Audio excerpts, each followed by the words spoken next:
Sometimes the person who changes your entire world shows up at your door in the middle of a storm, carrying nothing but legal papers and a smile that promises everything. Rain was hitting the windows hard that Thursday night. David sat at his kitchen table, eating leftover pizza and scrolling through work emails on his laptop. The apartment was quiet except for the storm outside. He liked it this way, peaceful, organized, everything in its right place. David was the kind of person who had the same routine every day. Wake up at 6:30, coffee, shower, work, come home, hit the gym, make dinner, watch TV, sleep. His friends always said he needed to shake things up, but David found comfort in knowing what came next. His apartment showed this too. Clean white walls, black furniture, not much decoration.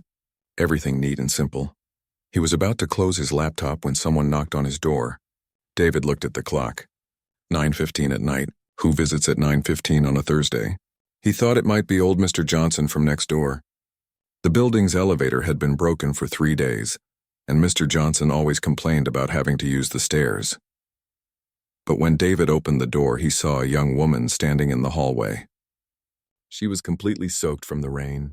Her long brown hair stuck to her face and water dripped from her jacket onto the floor. She held a thick envelope against her chest like it was something important.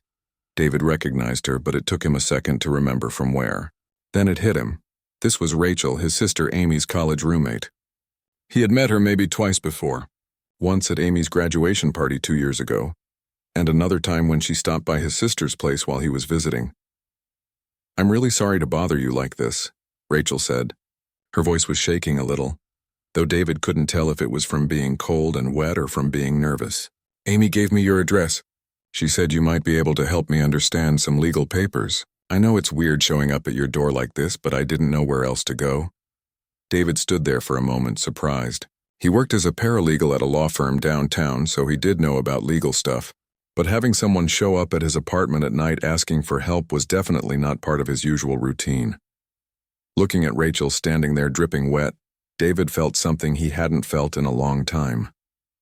Not attraction exactly, but something like concern mixed with curiosity. She looked desperate, but also embarrassed about being desperate. Her usual confident attitude that he remembered from those brief meetings was nowhere to be seen. "Of course, come in," David said, stepping back to let her through. "You're freezing. Let me get you a towel." Rachel stepped into his apartment, leaving small puddles on his clean wooden floor. She looked around at his organized space with surprised eyes.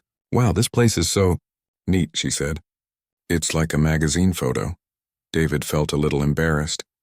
Did his apartment look too perfect? Too boring? He grabbed a clean towel from the bathroom closet and handed it to her. "Here, dry off." "Do you want some coffee or tea? Something to warm you up?" "Coffee would be amazing," Rachel said, wrapping the towel around her shoulders. "Thank you so much. I feel terrible just showing up like this." While David made coffee, Rachel explained what happened. She had been renting a small space for her art gallery downtown for 3 years. Everything was fine until last month when a new management company took over the building. They wanted to raise her rent by almost double and were saying she owed money for repairs that she never asked for. The legal papers they sent her were full of words she didn't understand.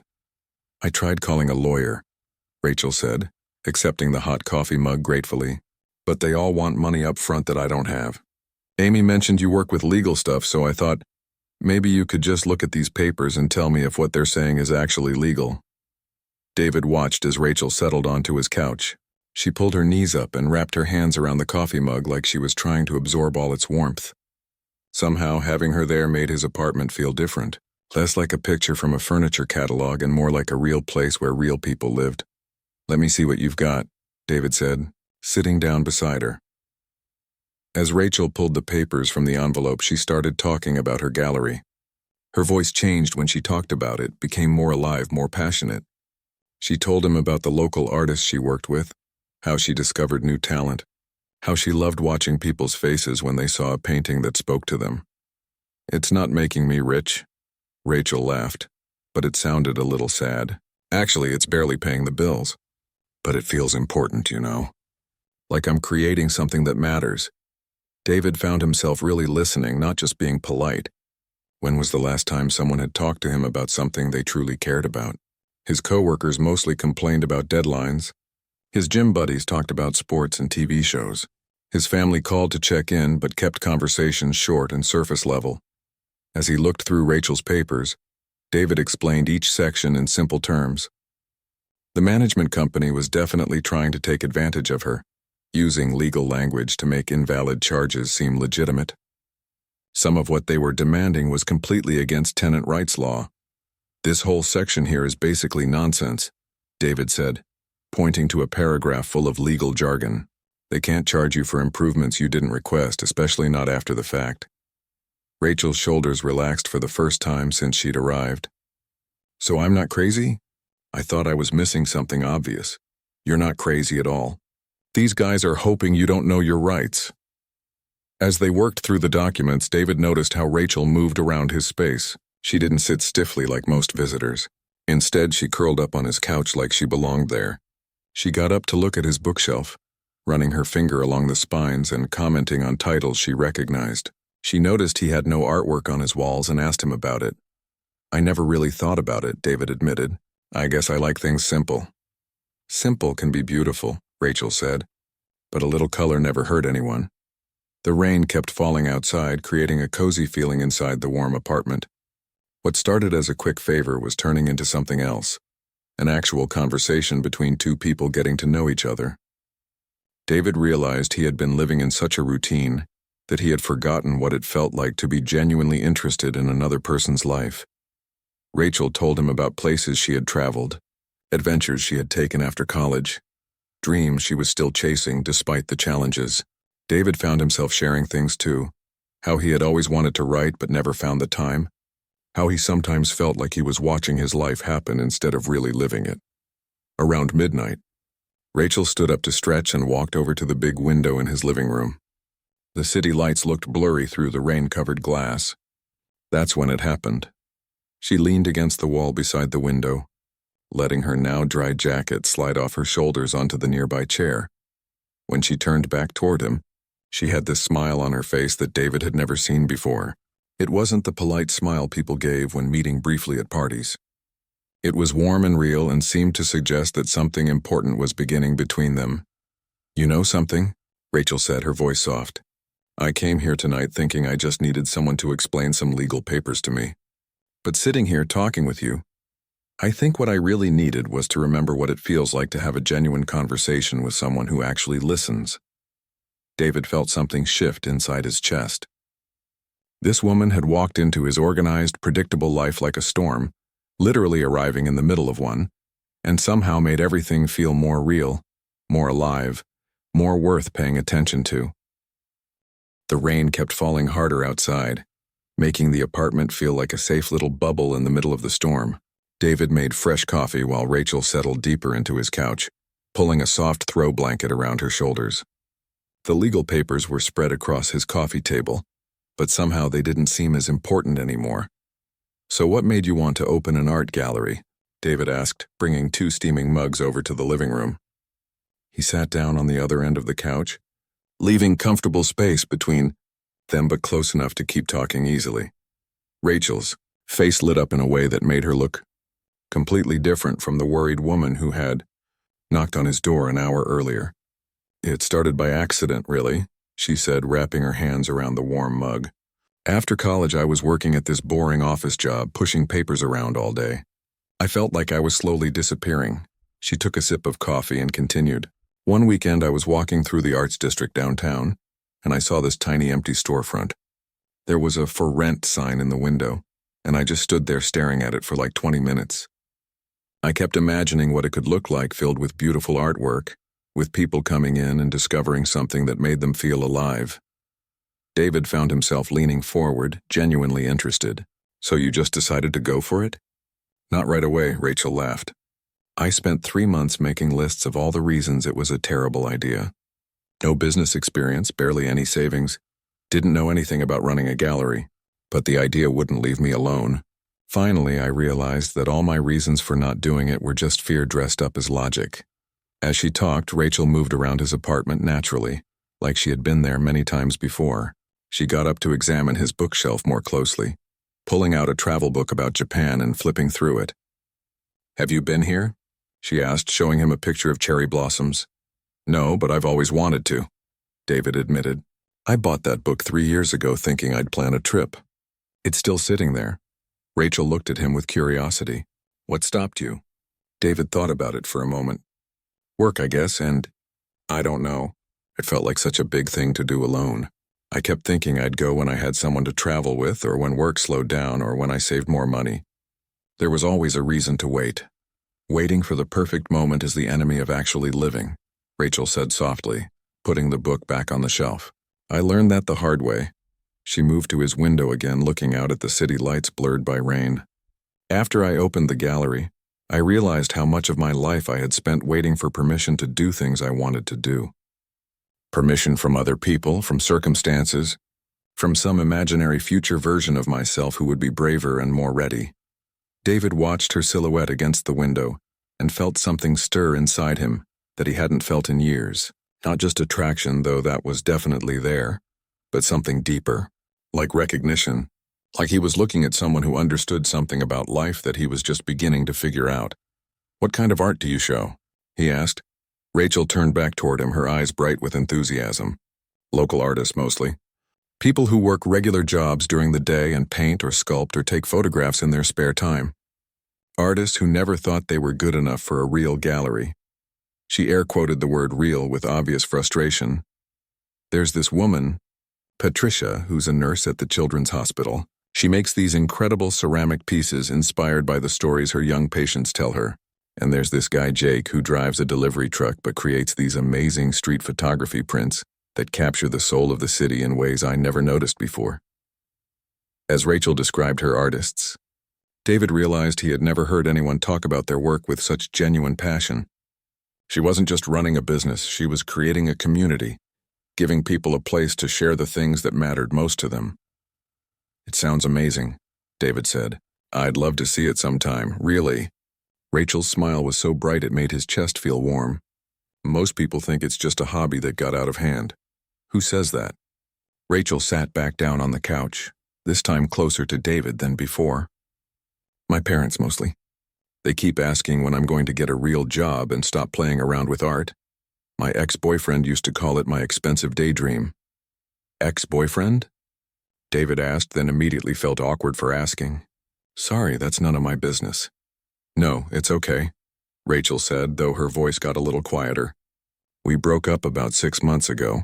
He was a good guy, but he wanted different things. A bigger apartment, fancy vacations, a girlfriend who wore business suits and climbed corporate ladders. He couldn't understand why I wanted to spend my time and money helping other people show their art instead of focusing on making more money. David felt a flash of anger toward this unknown ex-boyfriend. How could anyone not see how special what Rachel was doing was? That sounds like his problem, not yours. Yeah, well, it still hurt, Rachel said. Especially when he said I was being selfish for following my dreams instead of building a stable future. It made me question everything for a while. They sat in comfortable silence for a moment, listening to the rain. David wanted to say something to make her feel better, but he wasn't sure what. He had never been in a relationship serious enough to have those kinds of fights about the future. Can I ask you something? Rachel said suddenly. Sure. Do you like your job? I mean, really like it, not just tolerate it because it pays well. David considered the question seriously. I used to think I did. It's stable, I'm good at it, it uses my skills. But lately, he paused, trying to find the right words. Lately it feels like I'm just going through the motions, like I'm sleepwalking through my own life. Rachel nodded like she understood exactly what he meant. That's how I felt at my office job. Like I was slowly fading away, becoming invisible even to myself. So what changed? David asked. I got scared, Rachel said simply. Not scared of failing, but scared of succeeding at the wrong things. Scared of waking up 20 years from now and realizing I had built a perfectly acceptable life that felt completely empty. David felt like she had just described his biggest fear, the one he never admitted even to himself. He looked around his neat, organized apartment and wondered when clean and simple had started feeling more like cold and empty. The gallery saved me, Rachel continued.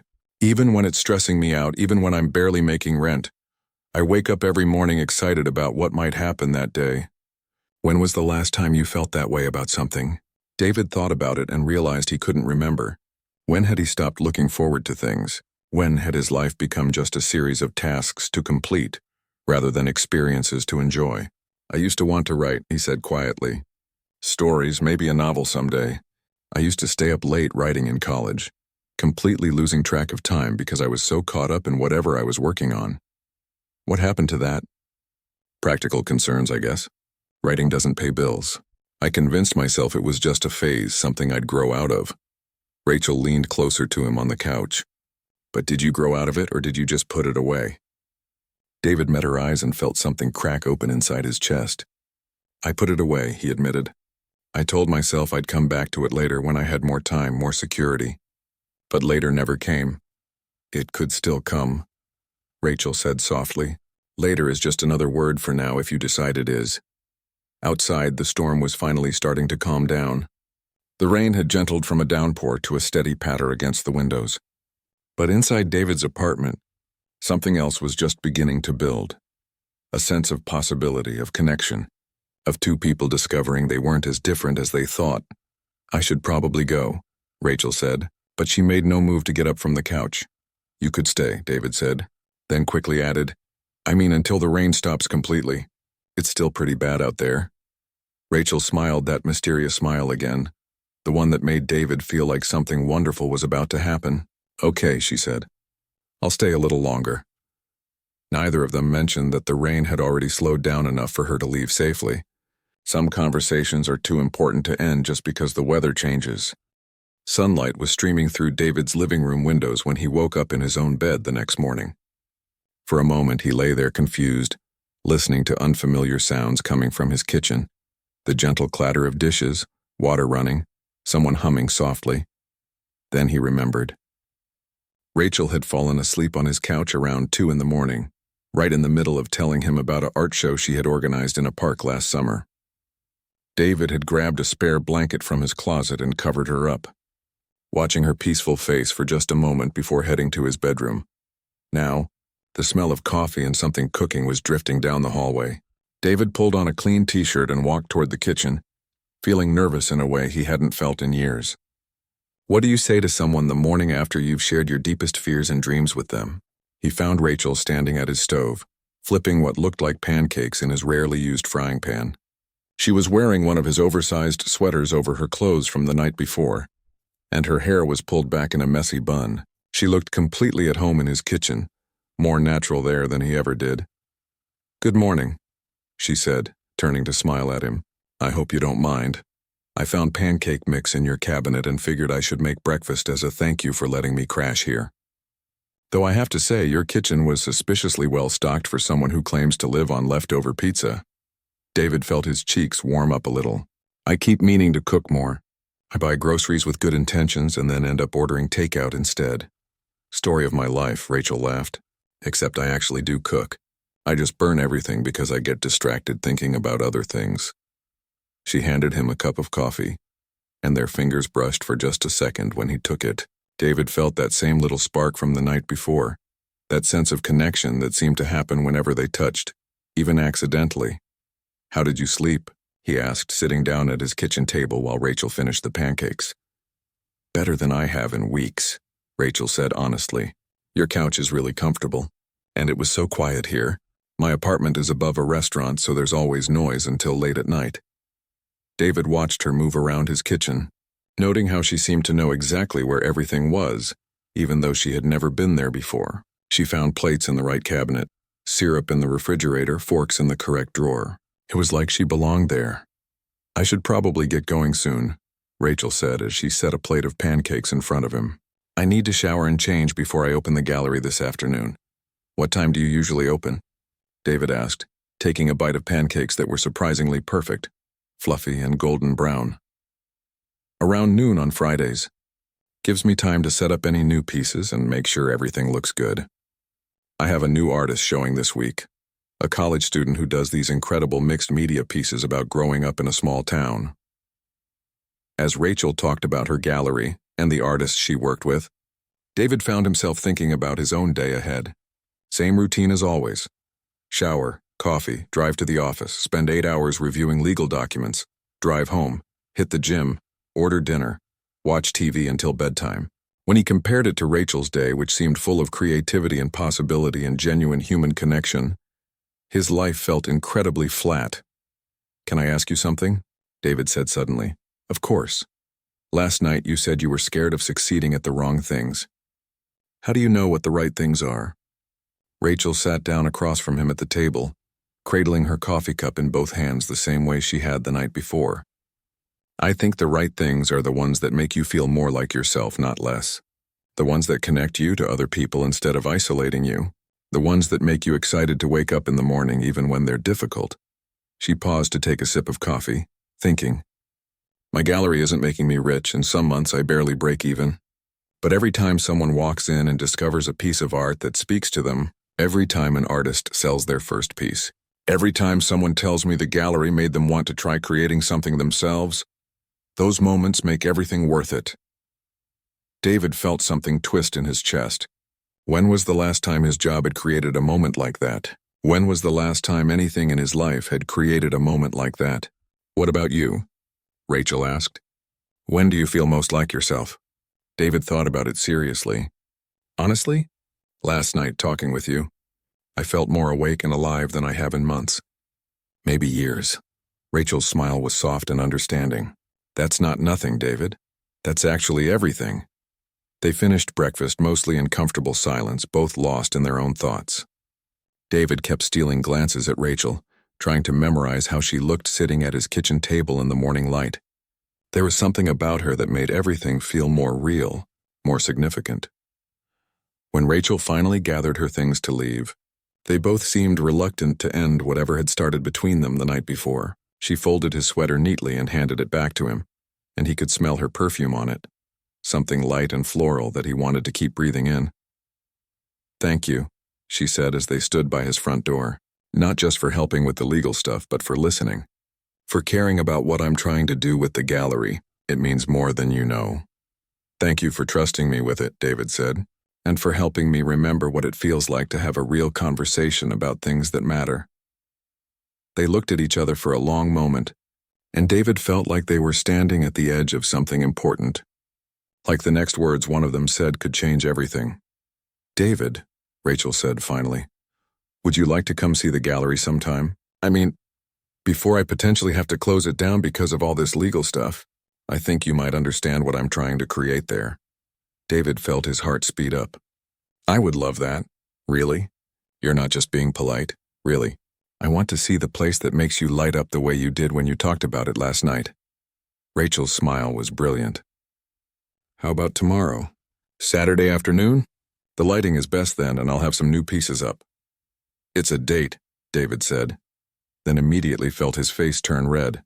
"I mean, not a date, just—" "I know what you meant," Rachel said, but her eyes were twinkling with amusement. "Though for what it's worth, I wouldn't mind if it was a date." After Rachel left, David stood in his quiet apartment for a long time just thinking. The space felt different now, less like a perfect magazine photo and more like a place where real life had happened. Rachel's coffee cup was still in the sink. The throw blanket she had used was still folded on the couch. The legal papers were still spread across his coffee table, reminding him that this hadn't been just a dream. David looked around at his neat, organized life and realized that for the first time in years, he wanted to mess it up a little bit. He wanted to take risks, try new things, have conversations that lasted until 2 in the morning. He wanted to feel the way he had felt last night, fully awake and completely present. He picked up his phone and did something he hadn't done in months. He called his boss and told him he would be taking a personal day.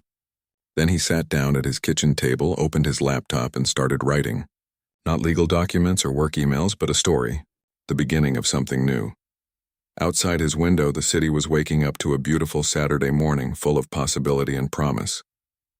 And for the first time in a very long time, David was excited to see what would happen next. Saturday afternoon sunlight was streaming through the large windows of Rachel's gallery. When David walked through the front door, he stopped just inside the entrance, completely amazed by what he saw. The space wasn't huge, but every inch of it was alive with color and creativity. Paintings covered the walls, some realistic, others abstract, all of them somehow capturing pieces of the city he thought he knew. There was a photograph of the old bridge downtown taken at sunset, making it look like something from a fairy tale. A sculpture made from recycled materials sat in one corner, somehow beautiful despite being built from things most people would throw away. "What do you think?" Rachel asked, appearing beside him with 2 cups of coffee from the small cafe area she had set up near the back of the gallery. "It's incredible," David said, and he meant it. "I had no idea places like this existed in the city." Rachel's face lit up with pride and happiness. "Come on, let me show you around properly." As they walked through the gallery, Rachel told him the story behind each piece. There was Patricia, the nurse whose ceramic bowls were inspired by stories her young patients told her about brave knights and magical kingdoms. Her pieces somehow managed to capture both childlike wonder and adult wisdom in their curved lines and bright colors. Jake, the delivery truck driver, had a whole wall dedicated to his street photography. His pictures showed parts of the city David drove through every day but had never really seen. An elderly man feeding pigeons in the park, a little girl drawing on the sidewalk with chalk, a group of teenagers laughing outside a corner store. Each photo told a story about the people who made the city alive. "This is my favorite new piece," Rachel said, stopping in front of a mixed media artwork that looked like a collage of memories. "It's by a college student named Taylor. She grew up in a small town about 3 hours from here. And this piece is about the feeling of leaving everything familiar behind to chase your dreams in a big city." David studied the artwork more closely. It was made up of layers, old letters, train tickets, photographs, pieces of fabric, all woven together to create something that felt both nostalgic and hopeful at the same time. "I think I understand what she means," David said quietly. "That feeling of being between 2 different versions of yourself." Rachel looked at him with surprise and something that might have been admiration. Most people look at Taylor's work and don't get it at all. They think it's just pretty scraps pasted together. But it's not, is it? It's about transformation, about how you can't become who you're supposed to be without letting go of who you used to be. "Exactly," Rachel said, her voice soft with excitement. "You really do understand." They spent the next 2 hours wandering through the gallery. David found himself seeing art in a completely new way. He had always thought of galleries as stuffy places where you had to whisper and pretend to understand things that didn't make sense. But Rachel's gallery felt alive and welcoming. It felt like a place where ordinary people could discover extraordinary things about themselves. "How did you know?" David asked as they sat down on the small couch Rachel had placed near the window. "How did you know this was what you wanted to do?" Rachel curled up beside him, tucking her feet under herself in that natural way she had of making any space feel comfortable. "I didn't, not at first. But I kept coming back to this feeling I had when I looked at art that moved me. Like the artist was saying something I had always felt but never knew how to put into words." She pointed to a painting across the room, a simple scene of a woman sitting alone at a cafe. But something about it made David feel like he understood exactly what loneliness looked like. "That's what I wanted to create here," Rachel continued. "A place where people could have that moment of recognition, where they could see a piece of art and think, yes, that's exactly how I feel. Or I never thought about it that way before." David looked around the gallery again and realized he was having exactly that experience. Not just with the art, but with Rachel herself.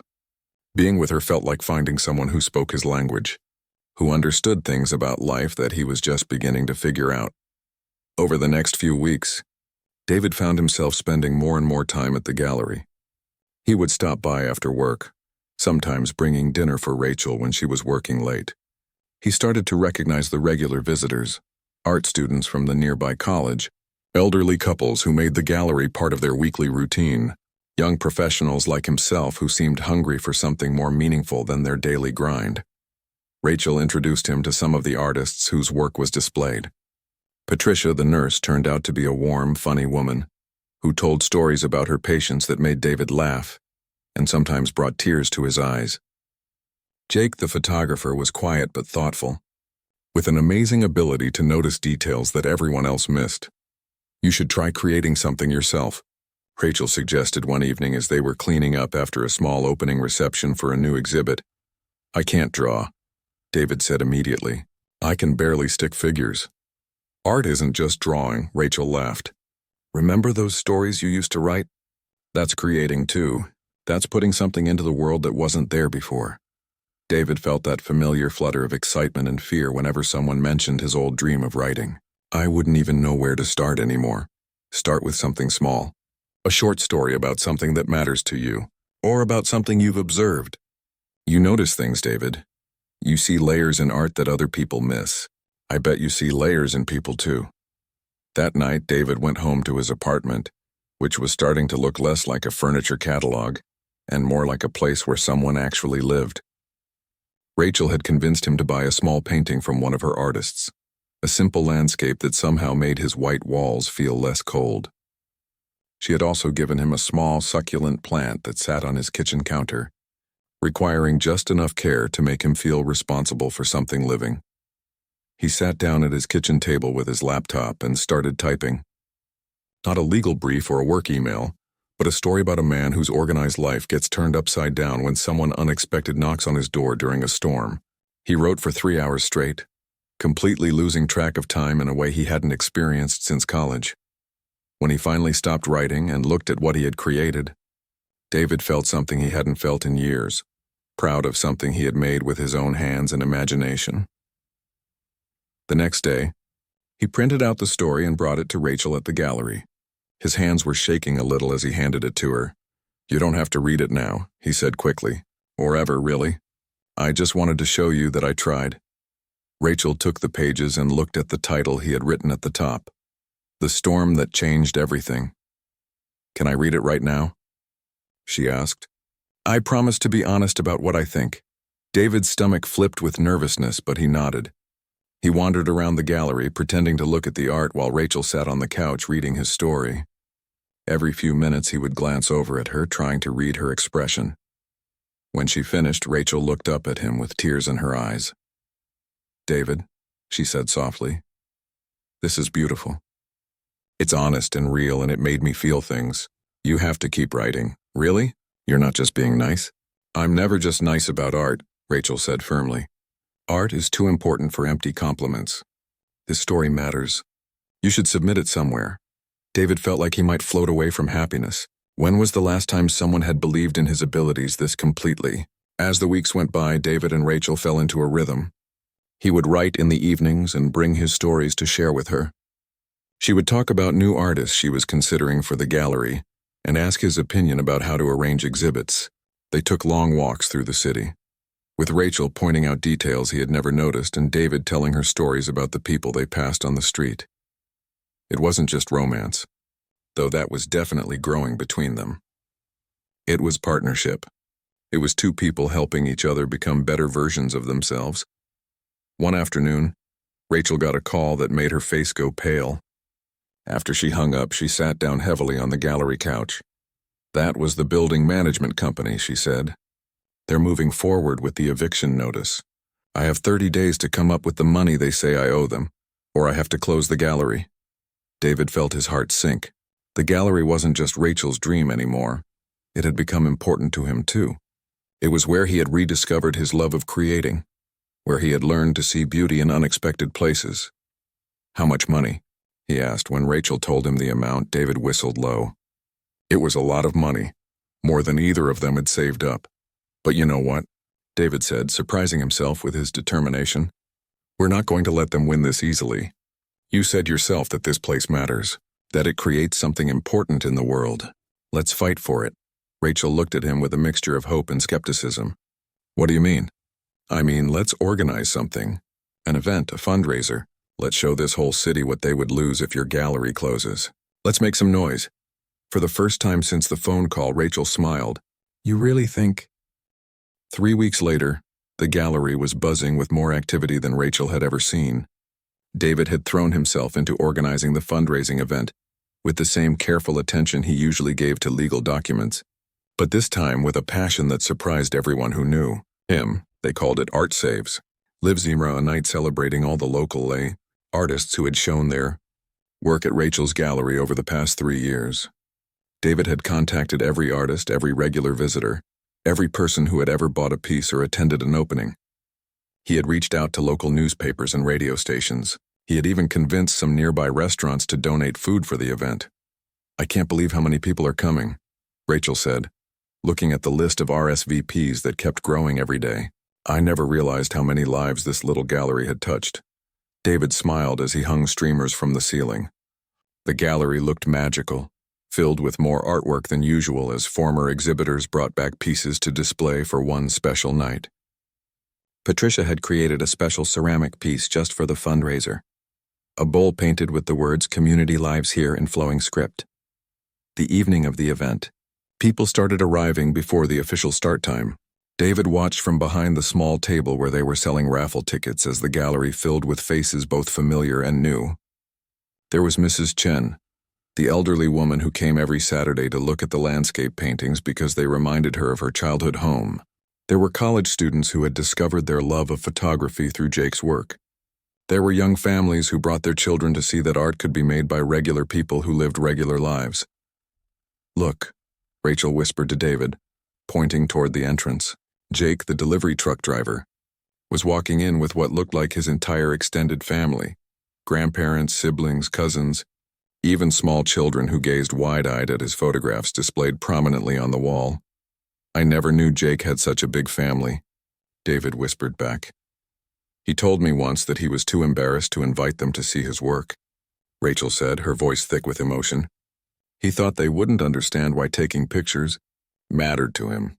David watched Jake's grandmother stop in front of one of his photographs, the one of the little girl drawing with chalk on the sidewalk.